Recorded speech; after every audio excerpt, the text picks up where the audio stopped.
ભરૂચ કંથારિયા ખાતે ગેરકાયદેસર દબાણો પર તંત્રનું બુલડોઝર, 50મી વધુ બાંધકામો ધ્વસ્ત કરાયા.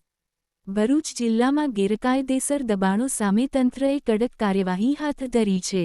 આ કાર્યવાહીના ભાગરૂપે કંથારિયામાં દારૂલ ઉલૂમની સામે આવેલા અંદાજે 50મી વધુ ગેરકાયદેસર બાંધકામો તોડી પાડવામાં આવ્યા છે. આ મેગા ડિમોલેશનથી દબાણકારોમાં ભારે દોડધામ મચી ગઈ છે અને તંત્રના આ કડક વલણની ચર્ચા સમગ્ર જિલ્લામાં થઈ રહી છે. આ ડિમોલેશનની કામગીરી સુનિયોજિત રીતે પાર પાડવામાં આવી હતી, જેમાં મામલતદાર, પ્રાંત અધિકારી, Bharuch Ankleshwar urban development authority, બુડ અને પીડબ્લ્યુડી વિભાગના અધિકારીઓનો સમાવેશ થાય છે. આ તમામ વિભાગોના સંકલનથી ગેરકાયદેસર બાંધકામોની ઓળખ કરીને તેને કાયદાકીય પ્રક્રિયા હેઠળ દૂર કરવામાં આવ્યા, જે દર્શાવે છે કે તંત્ર હવે દબાણો પ્રત્યે કોઈપણ પ્રકારની નરમાઈ રાખવા તૈયાર નથી. ફિરોજ મલેક, ભરૂચ.